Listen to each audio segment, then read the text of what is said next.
ফুরফুরা শরীফের দাদা হুজুর পীর কেবলা রহমাতুল্লাহ আলাইহ একটা তসবিহ ছিল 1000 দানা। কত দানা? 1000 দানা, মানে একটা ধামা, একটা ধামা। দাদা হুজুর কেবলা রহমাতুল্লাহ আলাইহ ঈশান নামাজের আগে খাওয়া দাওয়া করতেন, আর কথা বলতেন না। ঈশান নামাজ পড়ে দোয়া দুরূদ পড়ে ওই তসবিহটা নিয়ে বসতেন হুজরা শরীফে, খানকা শরীফে। এই তসবিহ পড়তে পড়তে মসজিদে ফজরের আজান হয়ে যেত। দাদা হুজুর ইন্তেকালের আগে দাদা হুজুরের সেই তসবিহটা কি হলো?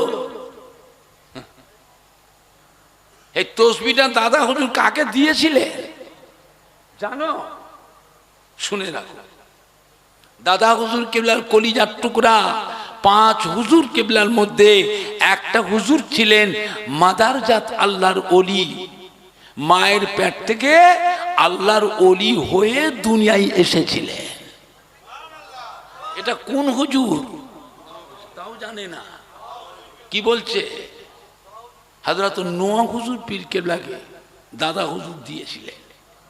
নোয়া হুজুর কেবলা কোনো জলসা মাহফিলে যেতেন না, কোনো মুরিদদের বাড়ি ওয়াজ করতে যেতেন না। দাদা হুজুর কেবলার নিয়মে ঈশার নামাজের আগে খাওয়া দাওয়া করতেন, খাওয়া দাওয়া করে ঈশার নামাজ পড়তেন, আর কথা বলতেন না। দোয়া দুরূদ পড়ে বাড়ির মধ্যে হুজরার মধ্যে ওই তসবিহটা নিয়ে বসতেন। তসবিহ পড়তে পড়তে মসজিদে ফজরের আজান হয়ে যেত। বুঝলেন? ফজরে নামাজে পরে দুটো হাত তুলে মোনাজাত করতেন, চোখের পানি ফেলে কেঁদে কেঁদে দোয়া করতেন। মদিনার রওজা মোবারক থেকে আমার আপনার নবী হায়াতুন নবী মদিনার রওজা পাক থেকে এসে নোয়া হুজুর কেবলার পাশে দাঁড়িয়ে মোনাজাতে শামিল হতে। আল্লাহ রসুল ডাকতেন বাবা নাজমুস সাদাত। নোয়া হুজুর কেবলার নাম কি? হযরত নাজমুস সাদাত সিদ্দিকী। বাবা নাজমুস সাদাত মোনাজাত শেষ করে আপনার দোয়া আল্লাহ পাকের দরবারে কবুল হয়ে গেছে। ও বাবা নাজমুস সাদাত, আপনার দোয়া আল্লাহ কবুল করে নিয়ে আমার গুনাহগার উম্মাত উম্মতির জীবনের গুনাহ আল্লাহ মাফ করে দিয়ে, কবরের আযাবকে মাফ করে দিয়ে, কবরগুলো আল্লাহ পাক দয়াময় দয়া করে মেহেরবানি করে নূরুন আলা নূর করে দিয়েছে।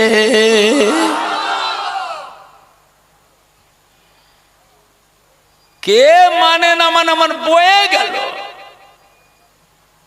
যাকে আল্লাহ আল্লাহ রসুল ভালোবাসে তার থেকে বড় ভাগ্যবান আর কেউ হবে?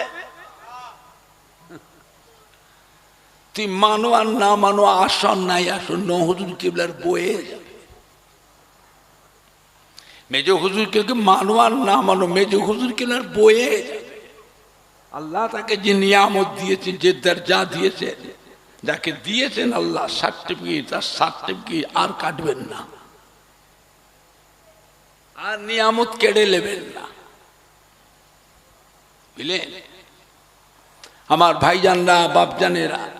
আল্লাহ নবী নিজে ইন্তেকালের আগে মদিনার মসজিদে নববীর মিম্বারে দাঁড়িয়ে ডেকেছিলেন কাকে?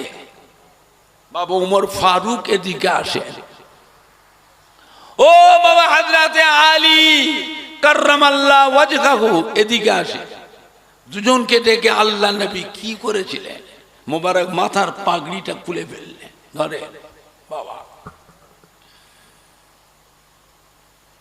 গায়ের জুব্বাটা খুলে ফেললেন, গায়ের জুব্বা খুলে ফেললেন, খুলে হযরতে আলীর হাতে দিলেন। বাবা আমি ইন্তেকালে পরে আপনারা দুজনে চলে যাবেন, করণ বলে একটা জায়গা আছে, ওইখানে আমার মহব্বতের একজন উম্মত আছে। নাম কি তাও জানো না? খালি আজে বাজে গল্প, ফালতু গল্পগুলো শুনতে খুব ভালোবাসো। হযরতে ওয়াইস করণী রাদিয়াল্লাহু তাআলা তাকে যে দেবেন, হযরত ওমর ফারুক, হযরত আলী কান বললে হুজুর আপনার 1.25 লক্ষ সাহাবা, ওয়াইস করনি নামে তো কোনো সাহাবা দেখিনি হুজুর। আল্লাহ নবী কি বললে, মা অসুস্থ, জাহিরি অবস্থায় আমার কাছে আসেন গো, মা অসুস্থ, মায়ের খেদমতে ছিলেন, তার কাছে গিয়ে আমার জুব্বাটার পাগড়িটা দেবেন আর বলবেন আল্লাহ রসুল আপনাকে সালাম দিয়েছে। আল্লাহ রসুলের গায়ের জুব্বা পাগড়িটা যেন আজ থেকে আমার ওয়াইস করে নিয়ে মাথায় যেন পাগড়িটা বেঁধে জুব্বাটা গায়ে পরিধান করে আমার ওয়াইস করে নিয়ে যেন আমার গুনাহগার উম্মতির জন্য আল্লাহ পাকের কাছে দোয়া করে। আমার ওয়াইস করে নিয়ে দোয়া আল্লাহ পাকের দরবারে কবুল হয়ে যায়। হযরত ওমর ফারুক, হযরত আলী তো বলে হুজুর আমরা চিনব কি করে, আমরা চিনব কি করে? আল্লাহ নবী বললেন বাবা তার গায়ে কুষ্ঠ রোগের দাগ আছে। 1 তারিখে কুষ্ঠ রোগের যন্ত্রণায় খুব কষ্ট পেয়ে কান্নাকাটি করেছে। আল্লাহ পাক আমাকে জানিয়েছিলেন, আমি ওয়াইস কেরানির জন্য দোয়া করেছিলাম, আল্লাহ আমার ওয়াইস কেরানির কুষ্ঠ রোগটা আল্লাহ ভালো করে দেন। আল্লাহ আমার ওয়াইস কেরানির গায়ের দাগ যেন কুষ্ঠ রোগের দাগটাও মিলিয়ে দেন, দাগ যেন মুছে দেন, হাতের দাগটা যেন থাকে, যে দেখবেন হাতে দাগ আছে, রোগ নেই, ভালো হয়ে গেছে, দাগটা আছে, শরীরের দাগটা মিলিয়ে দিয়েছে। কি বুঝলে?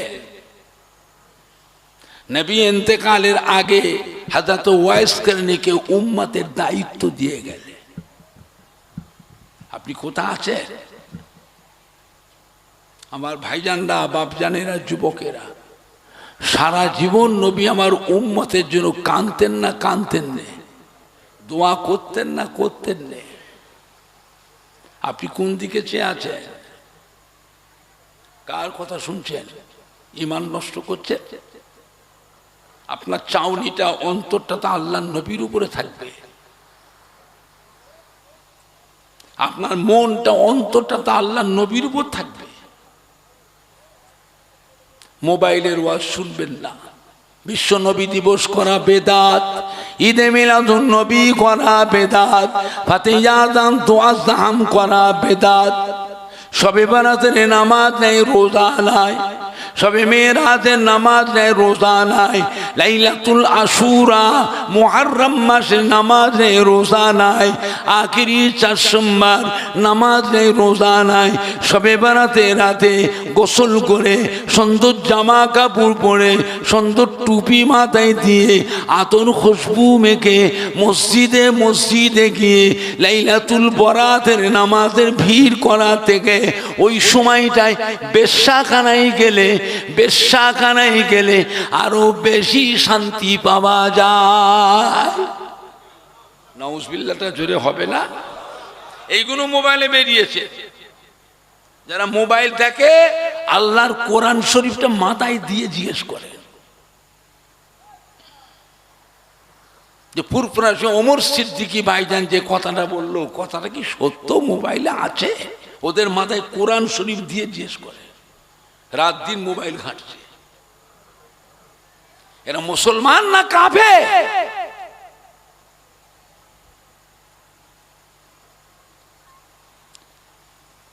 আজানে মোনাজাত নাই, নামাজে মোনাজাত নাই, জানাজার নামাজে দোয়া নাই, মোনাজাত নাই,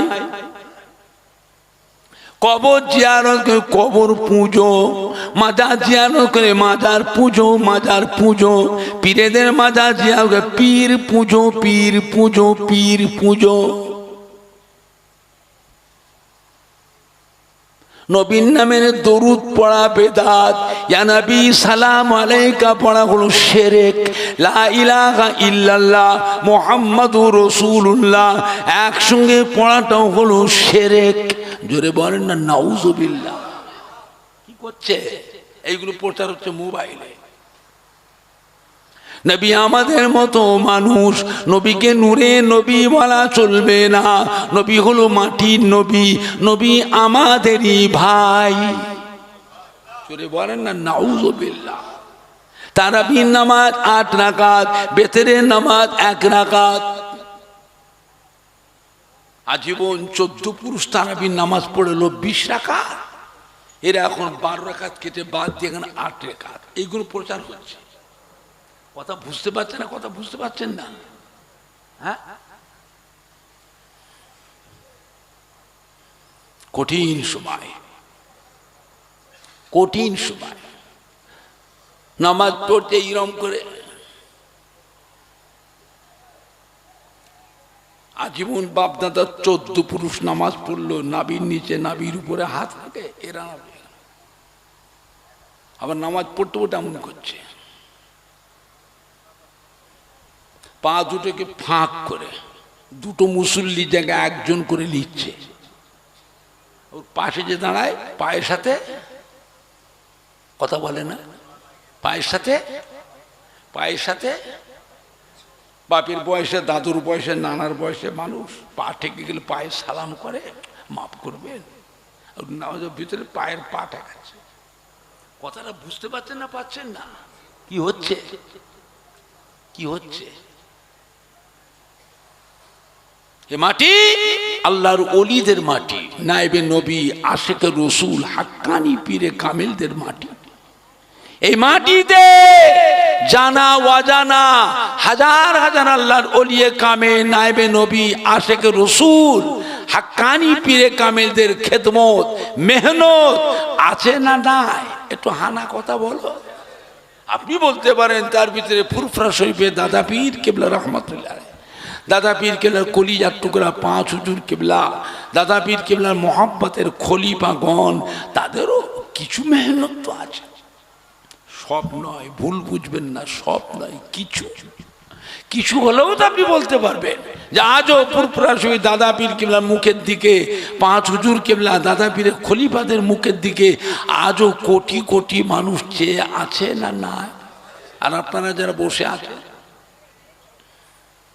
আপনি কতটুকু মানেন না মানেন বলতে পারবো না, কিন্তু আপনাদের প্রত্যেকের বাড়িতে আব্বা, দাদু, নানা, আম্মা যান, দাদি যান, নানি যান, খালা যান, ফুফু যান, শ্বশুর শাশুড়ি, তার ভিতরে কেউ না কেউ ফুরফুরা শরীফ দাদুজির মহব্বতের মানুষ।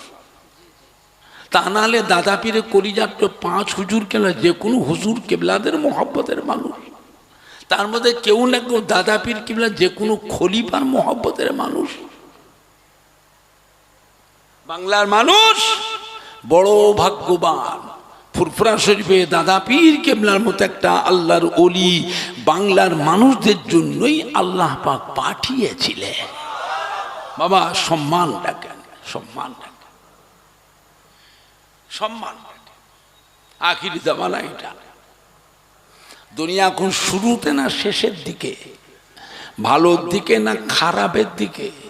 এরপরে একটু একটু ভালো হবে না আরো খারাপ হবে? সাবধান, সব ভালো ভালো মঙ্গাল্লাম মরণ দিয়ে তুলে নেবে। ফুরফুরা শরীফ নয়, প্রত্যেকের বাড়িতে যে কটা ভালো মানুষ ছিল, মা চাচিরা, নানি দাদিরা, দাদু নানারা, যাদের ছেলেরা, নাতিরা, পোতারা, ভাগনা ভাগ্নিরা সব মানত, সম্মান করত, ওইগুলো আস্তে আস্তে প্রত্যেকের বাড়ি থেকেও আল্লাহ খালি করে দেবে। আর হবে না, আর হবে না। বুঝতে পেরেছেন? আখিরি জামানা এটা। আপনাদের আব্বা, দাদু, নানা, আম্মা যান, দাদি যান, নানি জানদের হাসর হবে কিয়ামতে আল্লাহর ওলিদের কাতারে, আমার দাদা পীরের কাতারে, একসাথে আল্লাহ রসুলের দামান ধরে আল্লাহ রহমতের বেহেশতে চলে যাবে। জোরে বলবেন না? আর একটু জোরে হবে না? আপনি ছেলে, নাতি, পোতা কোন দিকে যাবে? সেই দিন তো আপনি ছুটে ছুটে নিজের দাদু নানার পিছু নিতে দাঁড়াবে। দুনিয়ায় বেয়াদবি করছো, মরবে বলে, মরবে বলে। কিয়ামতে কাতার হবে না, যে যার একা একা বেহেশতে ঢুকে যাবে, তাও এটাও জানে না। কাতার হবে না, যে যার একা একা গবা গব বেহেশতে ঢুকে যাবে। কার কাতারে দাঁড়াবেন দুনিয়াতে ঠিক করে নেন। বসিনাটা আল্লামা হাজরাত মাওলানা রুহুল আমিন রহমাতুল্লাহ আলাইহির ইলমিয়ার যোগ্যতা কম ছিল না, তারপরেও তিনি ফুরফুরাশি দাদা পীরের দামান ধরলেন কেন? হ্যাঁ, আল্লামা নিসারউদ্দিন রহমাতুল্লাহ আলাইহি, একে ফজলুল হক সাহেব, ডক্টর শহীদুল্লাহ সাহেবের শিক্ষা দীক্ষার যোগ্যতা কম ছিল না। মঈনুদ্দিন হামিদ বজলাকুনি দরগাপুরি রহমাতুল্লাহ, আহমদুল্লাহ ইনায়তপুরি রহমাতুল্লাহ, কানকুলি হামিদ জালালি রহমাতুল্লাহ, মাঝেরাটি মাহমুদ বখতিয়ারি রহমাতুল্লাহ, হাতিয়ানা মনে ইজহারুল হক সাহেব রহমাতুল্লাহ, শশীপুর আল্লামা মুফতি গোলাম সরওয়ার সাহেব রহমাতুল্লাহ, আল্লামা আব্দুল জব্বার সাহেব রহমাতুল্লাহ, কুমড়ো কাশীপুর হযরতে আব্দুস সত্তার সাহেব রহমাতুল্লাহ, ডায়মান সংগ্রাম ইয়াকুব আলী ফারুকি সাহেব রহমাতুল্লাহ, পেয়ারডাঙ্গা আব্দুল মাহবুব সাহেব রহমাতুল্লাহ, আব্দুল দেয়ান সাহেব, সৈয়দনা আহমদুল্লাহ সাহেব, আব্দুর রহমান সাহেব, আব্দুল সামাদ সাহেব রহমাতুল্লাহ। ইলমিয়ার যোগ্যতা কম ছিল না, তারপরেও তার ফুরফুরা শরীফের দাদা পীরের দামান ধরলেন কেন? কিয়ামতের ময়দানে ওই কাতারে দাঁড়িয়ে একসাথে আল্লাহ রসুলের দামান ধরে আল্লাহ রহমতের বেহেশতে চলে যাবেন। জোরে বলবেন না? আপনি ছেলে, আপনি নাতি পোতা, আপনি কোথায় যাবে? বিপদে পড়বে যখন তখন বুঝতে পারবে, সেই দাদু নানার পিছনতে দাঁড়াবে, যাবে কোথায়? দুনিয়াতে ঠিক হয়ে চলো, মানবে তো মানার মতন মানো। আজ আপনাদের দুগাছিয়া গ্রামে এসেছি ফুরফুরা শরীফ থেকে, আপনার দাদা পীরের আওলাদ, আপনাদের ছোট হুজুর বিগলার সন্তান। আপনাদের গ্রামে এসে সাইড থেকে কোনো মানুষ এসে যে আমার সাথে বেয়াদবি করে, আমার সাথে যদি বেয়াদবি করে, আপনারা কি দাঁড়িয়ে দাঁড়িয়ে তামাশা দেখবেন? তার প্রতিবাদ করা, মোকাবিলা করার দরকার আছে না? না। আমার সিলসিলাটা আলেম মওলানা হাফেজকারী ইমামকে অন্য দলের মানুষ ওই রাস্তার মোড় মাথায় ধরে বেইজ্জতি করছে। আমাদের ছেলেরা, যুবকরা, আহলে সুন্নাত ওয়াল জামাতের যুবকগুলো কি করবে? দাঁড়িয়ে দাঁড়িয়ে তামাশা দেখবে? তার প্রতিবাদ করা, মোকাবেলা করার দরকার আছে না? নাই। একটু হানা কথা বলেন। নরম ভাবে না গরম ভাবে? নরম ভাবে না গরম ভাবে? এমন ভাবে মোকাবেলা করা লাগবে ওদের দলের একটা মানুষ যেন ঢুকেছি আমার পাড়াতেও যেন না ঢোকে। দুনিয়ার মধ্যে সব দলের মানুষ থাকবে, রাফসিয়া, কাদারিয়া, মুতাজিলা, জাবারিয়া, জাহমিয়া, হারিয়া, রুইয়া, মাঝভান্ডারি, সুরেশ্বরী, সোহাগেড়ি, চৌকে পীর, আল্লামা কাইরো, প্রেমবাজা, নেড়ার ফকির, বাউলে ফকির, আজানগাছি, শিয়া, রাফেজি, খারেজি, কাদিয়ানি, তাবলিগ জামাত, দেওবন্দি, জামাত ইসলামী, বেরলি, ওয়াহাবি, আবার হিজবুল্লাহ, দুনিয়ায় সব দলের মানুষগুন সুন্দরভাবে থাকবে। আহলে সুন্নাত ওয়াল জামাতের মানুষ হিজবুল্লাহ দলের মানুষের নামটা দুনিয়া থেকে মুছে দেবে। কথা বলে না? মুছে দেবে না থাকবে? কারা কারা বলছে থাকবে? হাত তোলেন। জোরে তাকবীর দেন, নারে তাকবীর। জোরে দেন না, নারে তাকবীর, নারে তাকবীর। হিজবুল্লাহ, আহলে সুন্নাতুল জামাত, বিশ্ব নবী দিবস, ঈদে মিলাদুন নবী, দুগাছিয়া গ্রামবাসী গো, সম্মানীয় উলামায়ে কেরাম গো, সম্মানীয় যুবক বিন্দু, সম্মানীয় কমিটি সাহেবান গো, ফুরফুরা শরীফে দাদা পীরের হক সিলসিলা, নারে তাকবীর। সব জায়গায় পিন পিন পিন পিন করলে হবে না বাবা, এটা আখিরি জামানা। সব জায়গায় কুই কুই কুই কুই করলে হবে না, জায়গা বিশেষে একটু কড়া হওয়ার দরকার আছে না? নাই। একটু হানা কথা বলে। মক্কা শরীফে আমার নবীর সাহাবা বেশি না কাফেরের দল বেশি? কি ছিল? কথা বলে না? কাফেরের দল ছিল বেশি না নবীর সাহাবার দল ছিল বেশি? তার ভিতরে সাহাবারা কি করে টিকেছিলেন? কম অত্যাচার করেছে? কাফেররা কম কষ্ট দিয়েছে? কম কষ্ট দেয়, কম কষ্ট দেয় না। বুঝতে পেরেছে? মক্কার কাফেরদের অত্যাচার খুব বেশি হয়ে গেল, নবীর উপরে আক্রোশ, নবীকে জানে মেরে। নবী আমার মক্কা শরীফে হিজরাত করে মদিনা শরীফ চলে গেলে, মদিনা শরীফ চলে গেলে হযরত আবু বকর সিদ্দিককে সাথে করে নিয়ে মদিনার ছেলেরা, যুবকরা, তরুণ, নওজওয়ান, মুরব্বীরা, মেয়ে ছেলে, বেটা ছেলে নবীকে পেয়ে খুশিতে আনন্দে চাঁদ যেন হাতে পেয়ে গেল। জোরে বলবেন না? আর একটু জোরে হবে না? জান প্রাণ দিয়ে তার আমার নবীর সেবা যত্ন, খাই খেদমত, আদর যত্ন করেছিলেন। নবী মদিনায় গিয়ে নামাজ পড়তেন কোথায়? মসজিদে কুবা। মসজিদে কুবা, এটা মদিনা শরীফ থেকে, নবী পাকের দরবার থেকে 3 মাইল দূর। এটা প্রথম মসজিদ, মসজিদে কুবা। পাহাড় পর্বত, বালু, কাঁকরের দেশ। গরম না ঠান্ডা?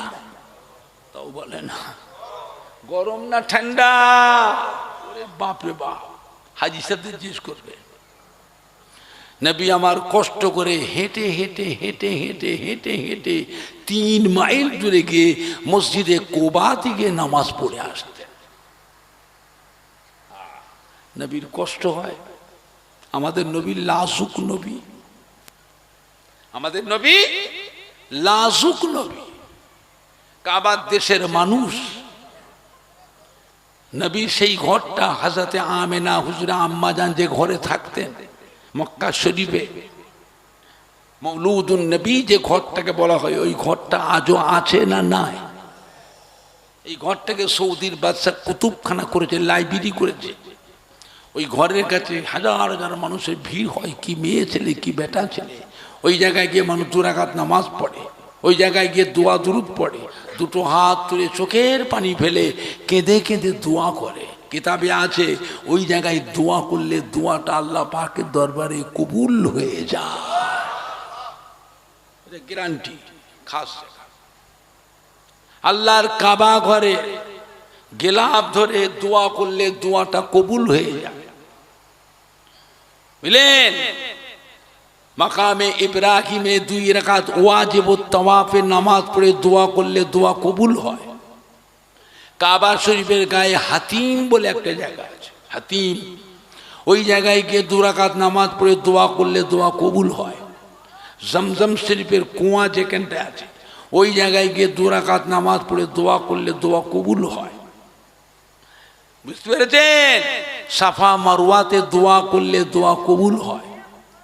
কাবা ঘরটাকে জড়িয়ে ধরে কাবা ঘরকে চুমু খেয়ে দোয়া করলে দোয়া কবুল হয়। দুনিয়ায় একটাই ঘর আছে যে ঘরটাকে লক্ষ লক্ষ মানুষ ধরে চুমু খায়, সেটাই হলো আল্লাহর কাবা। আল্লাহর কাবা ঘরের দরওয়াজায় হাত দিয়ে দোয়া করলে দোয়াটা কবুল হয়।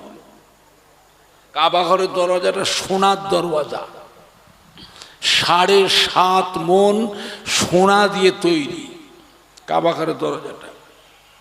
এই কাবা ঘরের দরওয়াজায় হাত দিয়ে দোয়া করলে দোয়াটা আল্লাহর দরবারে কবুল হয়ে যায়। হাজরা আসওয়াদে চুমু খেয়ে হাত দিয়ে বা ঠোঁট দিয়ে ইশারা করে কি লাঠি ঠেকে চুমু খেয়ে দোয়া করলে জীবনের গোনাগুলো সব টেনে টেনে নিয়ে নেয়। জোরে বলবেন না? মিনা, মুজদালিফা, আরাফাত শরীফের দোয়া কবুল হয়। আরাফাত শরীফে তামাম দুনিয়ার মেয়ে ছেলে বেটা ছেলে হাজি সাহেবদের, হাজ্জানদের জীবনের গুনাহগুলো ওইখানেই সব মাফ হয়ে যায়।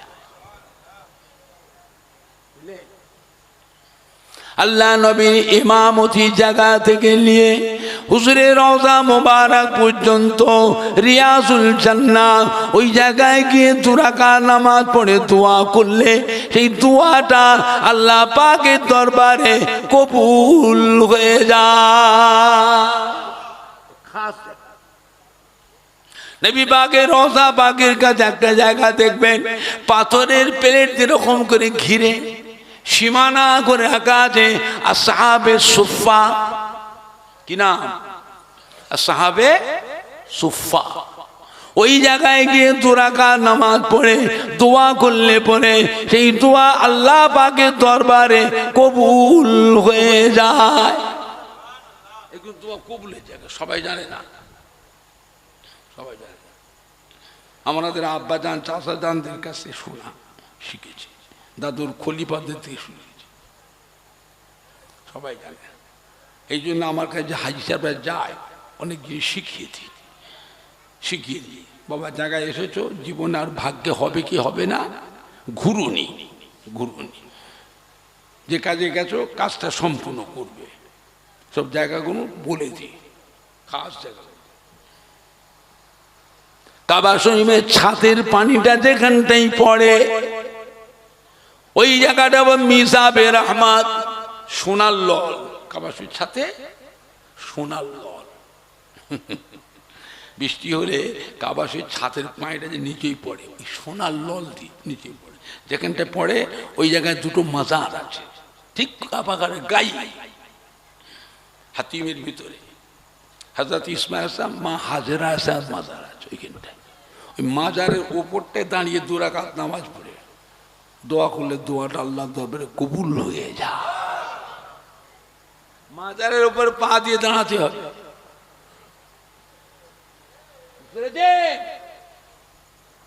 সবাই জানে না।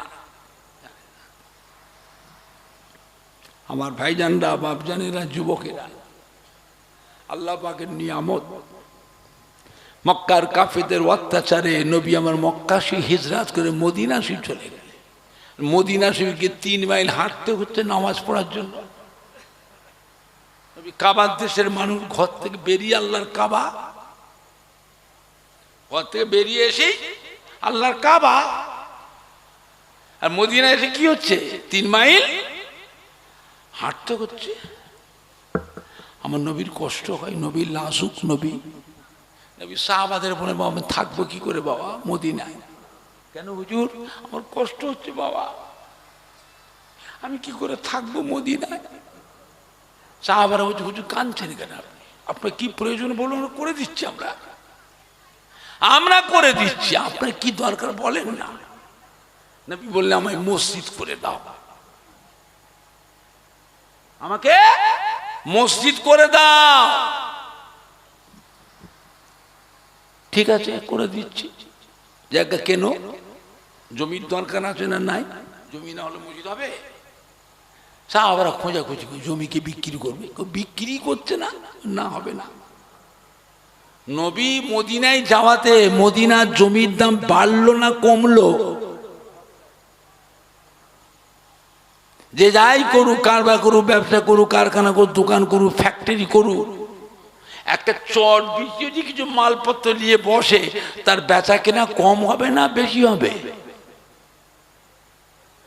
নবী মদিনায় আসার জন্য সারা পৃথিবীর কোটি কোটি মানুষ মদিনা শরীফে যাবে না যাবে না? একটু হানা কথা বলে। তো দোকান ব্যবসা কারখানা দোকানে বেচা কেনাটা বেশি হবে না কম হবে? জমি বেচবে না কেউ। সাহাবারা চিন্তায় পড়ে গেলে যে জমি না হলে মসজিদ হবে কি করে? আল্লাহ নবী জমি তো বিক্রি করছে না, তাহলে কি হবে বাবা? হ্যাঁ, কেউ বেচছে না। আল্লাহ নবী নিজে বেরিয়ে গেলেন, যে একটা জায়গার উপর নবী দাঁড়ালেন, এই জায়গাটা কার দেখো তো বাবা, ছবি ছবি তুলছো, খবরদার ছবি তুল। হ্যাঁ বুঝলেন না? নবী একটা জায়গায় গিয়ে দাঁড়ালেন, দেখে বললেন এই জায়গাটাই বাবা কার? এই জায়গাটা মসজিদ করলে কেমন হয়? সাহাবারা হুজুর আপনি যেটা ভালো বোঝেন, এই জায়গাটা কার খবর লাও তো। গোপনে গোপনে, প্রকাশ্যে নয়, চুপি চুপি খোঁজিয়ে খোঁজিয়ে খোঁজিয়ে খোঁজিয়ে দেখা গেল 2টো এতিমের জায়গা। কাদের জায়গা? এতিমদের জায়গা। না ঠিক আছে, এতিম হোক, ডেকে নিয়ে এসো। দুজন যুবককে ডেকে আনা হলো। আল্লাহ নবী জিজ্ঞাসা, বাবা আপনার দুজনকে জায়গার মালিক? বলে যে হুজুর। বাবা আপনার তো এতিম মানুষ, আমাকে জায়গাটা বিক্রি করেন, আমি এখানটা আল্লাহর ঘর মসজিদ বানাবো। এতিম যুবকদেরও খুশি হয়ে গেল। ওগো আল্লাহ নবী গো, আজ মক্কা শরীফ থেকে আপনি 360 মাইল রাস্তা অতিক্রম করে আমাদের মদিনায় এসেছেন, আমাদের জায়গাটা আপনার পছন্দ হয়েছে, এখানে আল্লাহর ঘর মসজিদ বানাবেন, এই জায়গার দাম দেওয়া লাগবে না, আপনাকে আমরা এমনি দিয়ে দিলাম। সুবহানাল্লাহ হলো না? নবী বললেন তোমরা এতিম মানুষ, তোমাদের তারও সাহায্য করার দরকার। এতিমদের করে সাহায্য করতে হয় না, হয়নি এমনি দেবে কেন? পয়সা লাও, পয়সা দিলে কিন্তু আমরা জমি দেবো না, আপনি অন্য জায়গা নেন, এই জায়গা বিক্রি হবে না। আপনি আল্লাহর রাসূল, আজ মক্কা থেকে 360 মাইল রাস্তা অতিক্রম করে আমাদের মদিনায় এসেছে,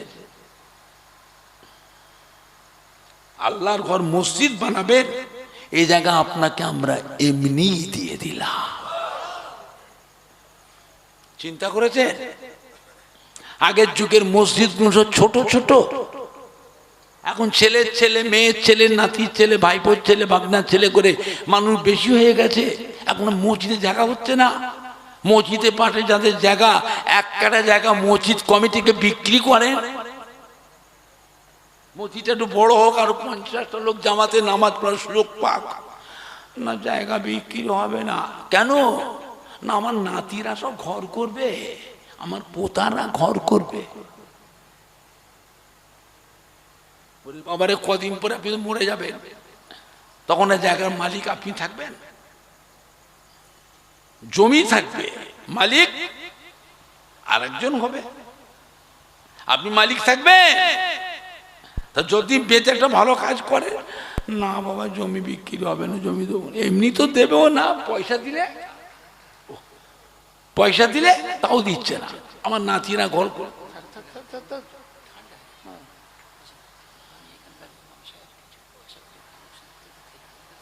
আমি করতে পারবো না বাবা, আমি তো আগেই বলে দিয়েছি, আমি পারবো না করতে, আমার শরীর অসুস্থ, আমার ছেলেরা মানা করছে চাষা করবেন না।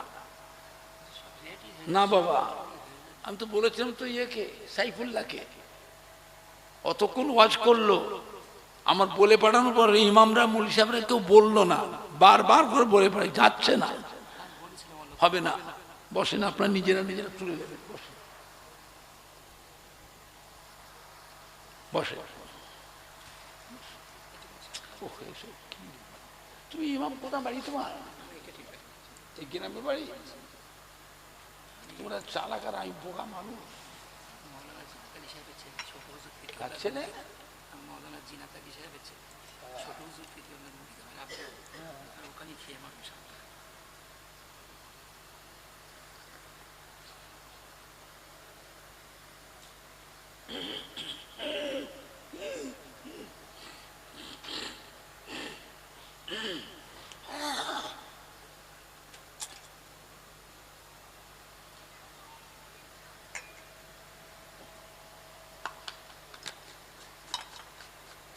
বুঝলেন?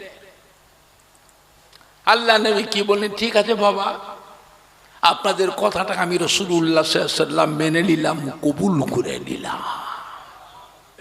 তবে বাবা এদিকে এসো, এই যুবকের আমার কাছে এসো।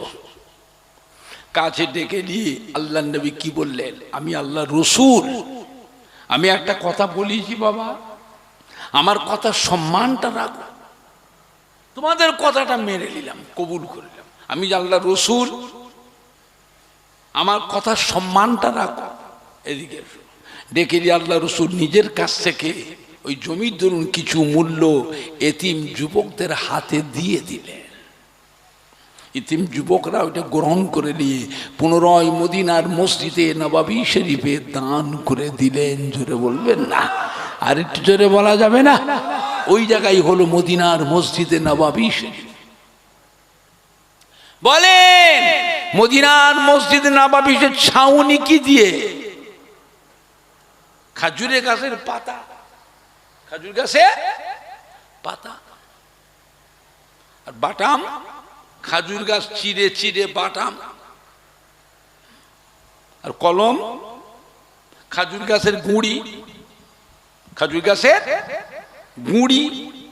খাজুর গাছ, সে খাজুর গাছ আমার দেশে খাজুর গাছ নয়, ওই দেশের খাজুর গাছ আপনি আকার দিয়ে ধরতে পারবেন না। ওই খাজুর গাছে 12 মাস খাজুর হয়। মক্কা মদিনা শরীফের খাজুর সারা পৃথিবীর মানুষ খায় না, খায় না, কথা বলে না। আমাদের যেমন ডাব হয় 12 মাস, মক্কা মদিনা শরীফ খাজুর হয় 12 মাস। এখন আল্লাহ রসুল বলে, বাবা যে ব্যক্তি মদিনার মসজিদে নববী শরীফে 40 ওয়াক্ত নামাজ পড়বে জামাতে, আমি রাসূলুল্লাহ তাকে সাথে করে নিয়ে আল্লাহর বেহেশতে নিয়ে যাব। জোরে হবে না? এক বেহেশতের গ্যারান্টি দিয়ে দিলে। 40 ওয়াক্ত নামাজ পড়তে ক মাস লাগে? দৈনিক ক ওয়াক্ত করে নামাজ? 5 ওয়াক্ত। 5 আসতে 40, কদিন? 8 দিন। আল্লাহ রসুল একে বেহেশতের গ্যারান্টি দিয়ে দিলেন। আমি রাসূলুল্লাহ সাল্লাল্লাহু আলাইহি ওয়াসাল্লাম তাকে সাথে করে নিয়ে আল্লাহর বেহেশতে নিয়ে যাব। জোরে বলবেন না? এই বেহেশতের গ্যারান্টি দিবার অধিকার একমাত্র আল্লাহ আমাদের নবীকে দিয়েছেন, অন্য কোন নবী রাসূলকে আল্লাহ দেন।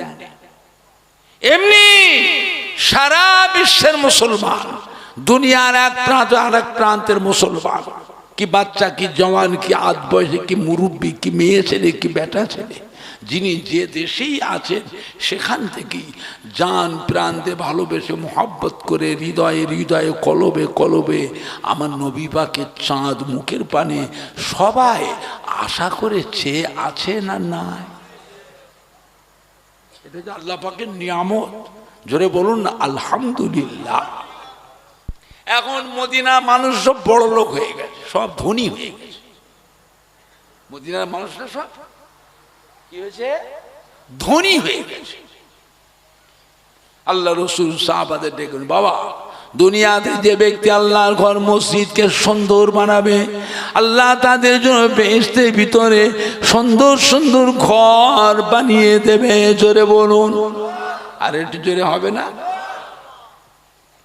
সাহাবারা বলছে, হুজুর তাহলে কি করতে হবে? হুজুর মদিনার মসজিদে নববীর মিম্বারটাকে ভাঙো, বেগে নতুন করে দামি দামি পাথর দিয়ে, দামি দামি টাইলস দিয়ে, ভালোভাবে ইঞ্জিনিয়ার দিয়ে নকশা করে ডিজাইন করে দামি দামি রং দিয়ে প্রিন্টিং করো। কোনটা আগে ভাঙা হবে? প্রথম মিম্বারটাকে। আলোচনা হয়ে গেল সাহাবাদের সাথে। হঠাৎ করে দেখা যায় মদিনার মসজিদ নববীর ভিতরে বাচ্চা ছেলের করুণ কান্নার আওয়াজে রোল উঠে যায়। সাহাবারা খোঁজাখুঁজি, বাচ্চা ছেলে কাঁদছে কোথায়, খুঁজাখুঁজি করছে, দেখতে পাচ্ছি না তো, কিন্তু কান্না হচ্ছে। আর বাচ্চা ছেলে কাঁদলে পড়ে তার কান্নায় মানুষের অন্তরে মায়া লাগে না, লাগে না? একটু হানা কথা বলে। সাহাবারা খোঁজাখুঁজি করছে, পাচ্ছে না। খোঁজাখুঁজি করছে, দেখে মদিনার মদিনা নববীর মিম্বারের পাশে ছিল একটা খাজুর গাছের গুঁড়ি, নাম উস্তুনে হান্না। উস্তুনে হান্না শুকনো খাজুর গাছের গুঁড়িটা ভিজে চতুর্দিক দিয়ে পানি গড়ে যাচ্ছে, আর বাচ্চা ছেলে করুণ কান্নার রোল উঠে গেছে। সাহাবা তো অবাক হয়ে দেখছে। আল্লাহ রসুলের কাছে শুনিয়ে দিলেন, ইয়া রাসূলুল্লাহ, আপনার অলৌকিক একটা মুজিজা। হুজুর মদিনার মধ্যে নববীর মিম্বারের পাশে যে খাজুর গাছের গুঁড়িটা ভিজে চতুর্দিক দিয়ে পানি গড়ে, আর এত কান্না কাঁদছে, ওই খাজুর গাছের গুঁড়ির করুণ কান্নার আওয়াজ সহ্য করা যাবে না। তাই না? কি বললেন রে বাবা? যে হুজুর আমার নিজের চোখে দেখেছি, নিজের কানে শুনে, চলো আমি রাসূলুল্লাহ যাবো দেখতে। আল্লাহ রসুল দেখতে আসলে এসে কি করেছিলেন জিজ্ঞাসা করেছে, হ্যাঁ উস্তুনে হান্না না, কাঁদছে কেন রে বেটা? কাঁদছো কেন বেটা, কি হয়েছে? আল্লাহ পাকের হুকুমে শুকনো খাজুর গাছের গুঁড়িটাকে আল্লাহ বাক শক্তি দান করলেন, জবান খুলে দিলেন, পরিষ্কার আওয়াজে শুকনো খাজুর গাছের গুঁড়িটা আল্লাহ নবীকে সালাম দিয়ে বলেছিলেন, আল্লাহ নবী গো, আল্লাহ রসুল গো, আপনি জুমার দিনে খুতবা পড়েন, জুমার দিনে মিম্বারে খুতবা পড়েন, মাঝে মাঝে আমি খাজুর গাছের গুঁড়িটার উপরে আপনার নূরে হাতটা রাখেন, হুজুর মিম্বারে দাঁড়িয়ে ওয়াজ করেন, মাঝে মাঝে আপনার এই নূরে হাতটাকে আমি খাজুর গাছের গুঁড়ির উপরে হাতটা রাখেন। ইয়া রাসূলুল্লাহ, ইয়া হাবিবাল্লাহ, আপনার উপর মহব্বত হয়ে গেছে, আপনাকে মহব্বত করে ফেলেছি, ভালোবেসে ফেলেছি। এখন শুনছি নাকি মদিনার মধ্যে নববীর মিম্বারটা ভাঙবে, ভেঙে নতুন করে সুন্দর করে দামি দামি পাথর দিয়ে টাইল দিয়ে সুন্দর করে বানাবেন। হুজুর আমি খাজুর গাছে গুঁড়ি, আমাকে তো কোথায় ফেলে দেবে, আমি যে আপনার ভালোবেসে ফেলেছি, আমি কি করে থাকবো, তাই আপনার মহব্বতে আমি কাঁদতেছি। আল্লাহর নবী কি বলেছিলেন?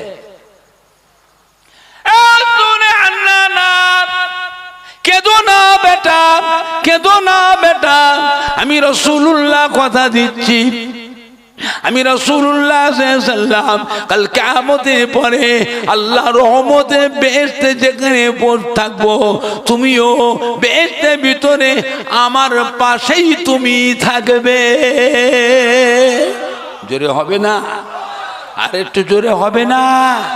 কি গো, কখনো মরা খেজুর গাছের গুঁড়িটা যদি নবীকে ভালোবেসে নবীর সাথে যে বেহেশতে যেতে পারে, আমরা তো নবীর আদরের উম্মাত, নবীর মোহাব্বতে ভালোবাসার উম্মাত, নবীকে ভালোবাসলে পরে নবীর সাথে কি বেহেশতে যেতে পারবো না? জোরে বলুন না ইনশাআল্লাহ, জোরে বলবেন না ইনশাআল্লাহ।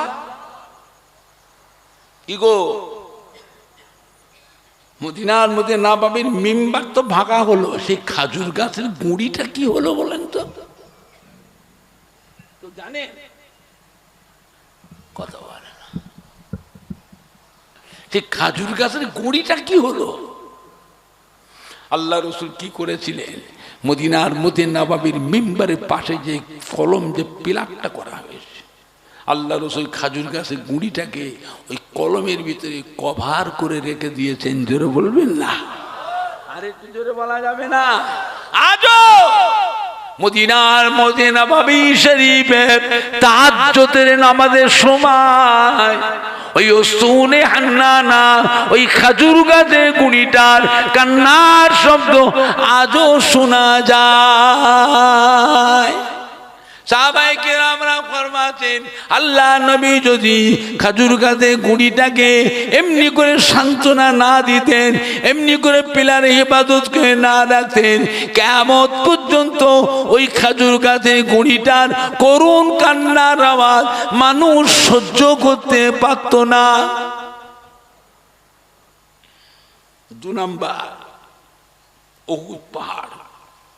উহুদ পাহাড়, উহুদের যুদ্ধের সময় কুফারে কুরাইশরা আমার নবী সাহাবাদের ঘাইল করতে লাগলো, জখম করতে লাগলো। নবী আমার খুব চিন্তিত হয়ে পড়েছিলেন। অল্প সাহাবা, আল্লাহ কাফেরা এইভাবে মেরে ফেলছে, আল্লাহ অল্প সাহাবা। আল্লাহ নবী কি করেছিলেন? সাহাবাদের নিয়ে উহুদ পাহাড়ের দিকে রওনা হয়েছিলেন। বাবারা চলো চলো, পাহাড়ে উঠে যায়, পাহাড়ে উঠে যায়। উহুদ পাহাড়টা হলো 9 মাইল এরিয়া। উহুদ পাহাড় একটাই পাহাড়, ওই পাহাড়ের সে অন্য কোনো পাহাড়ের যোগ নেই। প্রত্যেকটা পাহাড়, একটা পাহাড় আর একটা পাহাড়ের যোগ আছে, তো উহুদ পাহাড় একটাই। আল্লাহ নবী সাহাবাদের নিয়ে রওনা হয়ে গেল উহুদ পাহাড়ের দিকে। উহুদ পাহাড়টা কি করেছিল জানো? উহুদ পাহাড়টা নবীর সম্মানে হ্যাট হয়ে গেছিল। পাহাড়ে উঠতে আরাম না কষ্ট? কথা বলে না। আল্লাহ নবী সাহাবাদের নিয়ে উহুদ পাহাড় উঠে পড়লেন। আল্লাহর হুকমে উহুদ পাহাড়টা আস্তে আস্তে উঁচু হয়ে গেল। জোরে বলবেন না? এখন আপনারা বলেন, নিচের থেকে মারাটা সহজ না ওপর থেকে মারা সহজ? আল্লাহ রাব্বুল আলামিন মুসলমানদের আল্লাহ বিজয় দিয়েছিলেন, ফতে দিয়েছিলেন। জোরে বলবেন না? আরো ঘটনা আছে। আল্লাহ নবী যখন উহুদ পাহাড়ে উঠেছিলেন, উহুদ পাহাড়টার মধ্যে একটা হরকত হয়েছিল। পাহাড়টা হেলাদোলা শুরু করলো। অত বড় পাহাড়, 9 মাইল এরিয়া পাহাড় যদি কাঁপে, হেলাদোলা করে, ভয় লাগবে না? লাগবে না? সামান্য 2-4 সেকেন্ড 5 সেকেন্ড ভূমিকম্প হলে মানুষ দুতলা থেকে ছাদে লাফ দিয়ে নিচে পড়ে বাঁচবার জন্য। কথা বুঝতে পারছেন না? পাচ্ছেন? উহুদ পাহাড়টা, অত বড় পাহাড়টা হরকত হয়েছে, হেলাদোলা করছে। আল্লাহ নবী কি করেছিলেন? মোবারক পা দিয়ে একটা চাপ দিয়েছে, থাম! এই পাহাড়, তুই জানিস তোর পিঠের উপরে কে দাঁড়িয়ে আছে? আল্লাহর একজন নবী দাঁড়িয়ে আছে, 2 জন শহীদ দাঁড়িয়ে আছে, একজন গাজী দাঁড়িয়ে আছে। পাহাড়টা আল্লাহর হুকুমে থেমে গেল। জোরে বলবেন না? বিজয় হওয়ার পরে ফতে, আল্লাহ মুসলমানদের ফতে দিলেন, বিজয় করলেন। আল্লাহ নবী উহুদ পাহাড়ে নেমে আসবেন সাহাবাদের নিয়ে। আল্লাহর হুকুমে উহুদ পাহাড়টা আস্তে আস্তে আবার হ্যাট হয়ে গেল। জোরে বলুন। নবী আমার সাহাবাদের নিয়ে উহুদ পাহাড়ের নিচে নামলেন। উহুদ পাহাড়টা কান্না রোল উঠে গেল। ও ভাইজানেরা, আল্লাহ নবী জিজ্ঞাসা করেছিলেন, তুমি কাঁদছো কেন? আল্লাহ বা উহুদ পাহাড়ের জবান খুলে দিয়েছিলেন। পাহাড়টা বলল, আল্লাহ নবী গো, আল্লাহ রাসূল গো, আল্লাহ পাকের সম্মানিত মেহমান, আপনাকে আমি ভালোবেসে ফেলেছি, আমি আপনার মহব্বত করে ফেলেছি। আপনি নিচেই নেমে চলে যাচ্ছেন, আমি কি করে থাকবো? তাই আপনার মহব্বতে আমি কাঁদছি। আল্লাহ নবী কি বলেছিলেন? উহুদ পাহাড় আমি নবীকে ভালোবাসি, উহুদ পাহাড় আমার সাহাবাদের ভালোবাসে, আমি রাসূলুল্লাহ সাল্লাল্লাহু আলাইহি ওয়াসাল্লাম উহুদ পাহাড়কে ভালোবাসি। উহুদ পাহাড় কেঁদো না বাবা, উহুদ পাহাড় কেঁদো না, সবর করো। আমি রাসূলুল্লাহ কথা দিচ্ছি, কাল কিয়ামতের বিচারের পর আমি আমার কোটি কোটি কোটি কোটি উম্মতিদের সাথে করে নিয়ে আল্লাহর বেহেশতে যাব। সেই দিন উহুদ পাহাড় তোমাকেও আমি সাথে করে বেহেশতে নিয়ে যাব। উহুদ পাহাড় বেহেশতে যাবে। 3 নাম্বার, যে বোরাকের পিঠে সওয়ার হয়ে আল্লাহ নবী 7 তবক আসমান পার করে সিদরাতুল মুনতাহা আরশে আজিম লা মাকানে গিয়েছিলেন, আল্লাহ পাকের সঙ্গে সরাসরি দিদার মেরাজ করলেন। নবী যখন মেরাজ পাকতে ফিরে আসলেন, বোরাকের পিঠের নিচে নেমেছেন, বোরাকটাও বাচ্চা ছেলের মতন করুণ কান্না রোল উঠে গেল।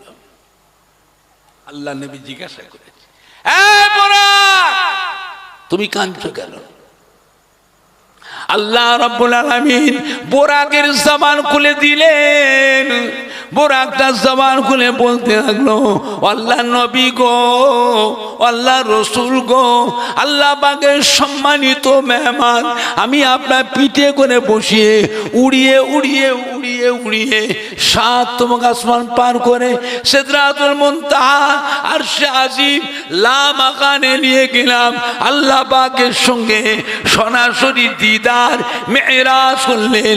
এখন আপনি নেমে যাচ্ছেন আমার পিঠ থেকে, আমি আপনাকে ভালোবেসে ফেলেছি, আমি কি করে থাকবো? তাই আপনার মহব্বতে কাঁদছি। আল্লাহ নবী জিজ্ঞাসা করলেন, এই বোরাক, তুমি কি চাও? বোরাক বলেছিল, আল্লাহ নবী গো, কিয়ামতের ময়দানে কোটি কোটি কোটি কোটি কোটি কোটি বোরাক থাকবে, আপনি কোন বোরাকের পিঠে বসবেন? সেই দিন যেন আমি আপনার খেদমত থেকে বঞ্চিত না হয়ে যায়। কিয়ামতের কঠিন হাসরের দিনে আপনি আমার পিঠে বসবেন, আমি আপনার কিয়ামতের ময়দানে উড়িয়ে উড়িয়ে উড়িয়ে উড়িয়ে আপনার কোটি কোটি কোটি কোটি উম্মাত উম্মাতি দিগকে আপনাকে পরিদর্শন করাবো।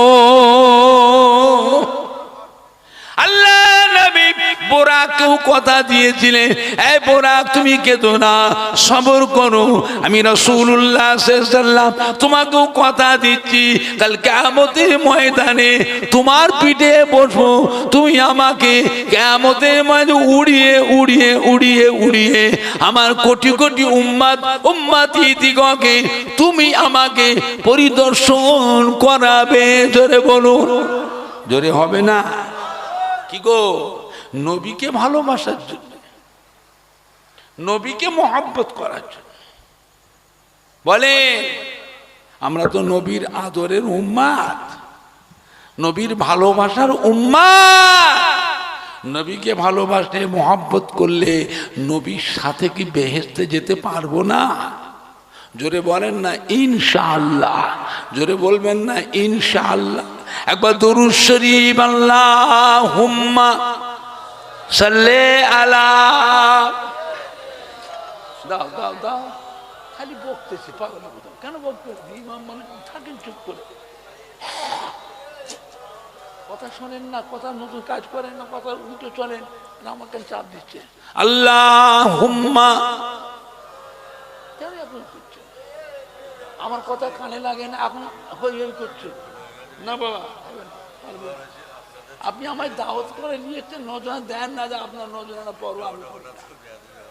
আমি আপনার জালসায় আসলি নজরানা পাই, ঘরে বসে 4 গুণ নজরানা ঘরে বসে পাই। 4 গুণ নজরানা ঘরে বসে পায়। যারা যায় তাদের জিজ্ঞেস করবেন। আল্লাহ যাকে সম্মান দেয় সেই পায়, যাকে নিয়ামত আল্লাহ দেয় সেই পায়। সবাইয়ের জন্য নয়, সবাইয়ের জন্য নয়। আপনি মানেন আর না মানে তাতে আমার কিছু কমে যাবে না, আমার কিছু কমে যাবে না। আল্লাহ পাকের নিয়ামত অফুরন্ত দোয়া পেয়েছি, অফুরন্ত দোয়া পেয়েছি। সব কথা বলবো না, অফুরন্ত দোয়া পেয়েছি। মানো আর নেই মানো, আমার কিছু কমে যাবে না, বেড়েও যাবে না। এরকম করতে নেই। বারবার করে বললাম, আশা থেকে আমি এসেছি আপনার 9:30 পৌনে 10টায় এসেছি, তখন থেকে ধাকলাচ্ছি। বলো বলো, চাঁদা তুলতে বলো। সেই এতক্ষণ ওয়াজ করলো, চাঁদারা তুললো। মানে ভাত তুলে দিলে খাবে, তুলে দিলে খাবে, রান্না করে খাবে না, মেহনত করবে না, হাতে তুলে তুলে দাও গালে, গপ গপ খাবে। দেখি তো, ঘুরে ঘুরে দেখি। আমি আপনাদের বাপ মায়ের দোয়ায় আল্লাহ পাক আমাকে বহুত দেশে নিয়ে যায়, শুধু আপনার 24 পরগনা জেলায় নয়। এই কদিন আগে ঘুরে আসলাম চেন্নাই থেকে। চেন্নাইতে আমার নবীর একজন ধনী সাহাবাজ, নাম কি? হযরত তামিম আনসারী রাদিয়াল্লাহু তাআলা। ওইখানে ঘুরে এলাম। আহমেদাবাদ গেলাম, ধনী দেশ আহমেদাবাদ ঘুরে এলাম। আসামে গেলাম, ত্রিপুরা থেকে সভা করে আসলাম। গত শুক্রবার ফিরেছি ঘরে। দুবাই গেছিলাম, দুবাই এক একটা টিকিট 57,000 টাকা করে। 11 জন গেছিলাম। একজন ধনী মুরিদান নিয়ে গেল, বড় ব্যবসায়ী, দুবাইতে ব্যবসা করে, আমাদের এখানকার মানুষ, বুঝলেন না? আপনাদের দক্ষিণ 24 পরগনার মানুষ, বড় ব্যবসা করে ওখানে, বুঝলেন? সম্পূর্ণ খরচা করে, ঘর ভাড়া ওই দিয়েছে, হোটেল খরচ ওই দিয়েছে। একেবারে হোটেলে খেয়েছি, ওই দেশের টাকায় 4,000, 5,000, 4,500 টাকা করে এক এক ওয়াক্তে বিল হয়েছে। পানি জাহাজ করে আরব সাগরটা ঘোরালো, 35,000 টাকা, ওই দেশের টাকার 35,000 টাকা বিল, সব একা করেছে। আজও ফুরফুরাশি দাদা পীরের দরবার ধনী ধনী মুরিদান আছে না নাই? আনা কথা বলো। সবাই গরিব, সবাই গরিব, সবাই গরিব নয়, গরিব নয়। আমার নবীর সাহাবাদের ভিতরে সব গরিব সাহাবা, ধনী সাহাবা ছিল না? কথা বলে না কেন? ধনী সাহাবা ছিল না? আমার দাদা পীরের পীর কুতুবুল ইরশাদ রসুলের নোমা, যার মাজার কলিকাতা শহরে মানিকতলা বুকে হাজার সুফি ফাতে আলী ভাই শ্রী রহমতুল্লাহ, তেনারও ধনী ধনী মুরিদ ছিল না ছিল নি? একটু হানা কথা বলে না কেন? হ্যাঁ, আমার দাদা হুজুর হাতে একটা টাকা দিয়েছিলেন, দাদা হুজুর পীর আবু বাকার খাবার খাবে ধরো, রূপোর টাকা, চাঁদির টাকা, ন্যাড়া রাজা মার্কা টাকা দিয়েছিলেন, পীর দিয়েছিলেন আবু বাকার ধরো খাবার, শুধু গরিবের ছেলে, না হলেন লোভ না, কেন নেবে না? গরিব মানুষ। আমি পীরের নজরানা, পীরের মান কোনোদিন 4 আনা পয়সা 8 আনা পয়সা পীরের হাতে দিতে পারেনি, পীরের সম্মান। আর পীরের থাকলো, হ্যাঁ আবু বাকার তুমি গরিবের ছেলে, তোমার মা তোমায় খুব কষ্ট করে মানুষ করেছে, কোনোদিন খাওয়া হয় কোনোদিন খাওয়া হয় না, তুই গরিবের ছেলে, আমি তোমার হাতে একটা টাকা দিচ্ছি, খাবার খাবে ধরো, আমি দিচ্ছি তুমি লাও, আমার ধনী ধনী মুড়িদান আছে আমায় দেয়, আমার অসুবিধা হয় না। খাজা বাবা গরিব নওয়াজেরও ধনী ধনী মুড়ি ছিল না ছিল নেই? রাজা বাদশাহ ছিল না ছিল নেই? তো হানা কথা বলে না তো। খাজা বাবা রাজা বাদশাহ মুড়ি ছিল না ছিল নেই? খাজা বাবা কি আছে জানো? দেখেছ? আমরা দেখেছি, আমরা জানি আল্লাহ পাক খাজা বাবাকে কি নিয়ামত করেছে, রাজা বাদশারা কি দিয়েছিলেন আমরা দেখেছি। খাজা বাবার মাজার ওটা নয়, মাজার অনেক নিচই, মাজারে যাবার রাস্তা আলাদা আছে, ওটা ফর্শ ফর্শ। খাজা বাবার কি আছে তা আমরা দেখেছি। আমার দাদা হুজুরের খলিফা আজমির শরীফও ছিল, আজমির শরীফও দাদা হুজুরের খলিফা ছিলেন, আমাদের সাথে গলিয়ে সব দেখিয়েছে। আমি সে 68 সাল থেকে যাচ্ছি, আজ কত বছর হচ্ছে? আজ কত সাল? 68 থেকে যোগ দেন, 32 আর 25 কত? 57 বছর আগে, 57 বছর আগে থেকে যাচ্ছি আজমির শরীফে, বুঝলেন?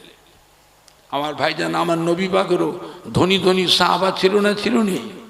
নবীর জন্য যখন যেটা দরকার হতো ধনী ধনী সাহাবারা দিতেন না দিতেন নে? একটু হানা কথা বলে। আল্লাহ পাকের নিয়ামত। আমার ভাইজানরা বাপজানেরা, এখন আপনারা বলেন দোগেচিয়া গ্রামে এই যে বিশ্ব নবীর মাহফিলটা হচ্ছে, এই মাহফিলটা কেউ একলা করছে না, সবাই মিলে করছে? কেউ কথা বলে না। মাহফিলটা হওয়াতে বিভিন্ন গ্রাম থেকে সব মহব্বতে মানুষ এসছে, কত সম্মানী ভাইয়ের এসছে। আজকে মাহফিলের ছেলেরা, বাচ্চারা, যুবকরা, মহিলারা, মা বোন, নানি দাদি, খালা বৌমায়েরা, আলেম ওলামাইকে, মসজিদ ইমাম, হাফেজে কোরআন,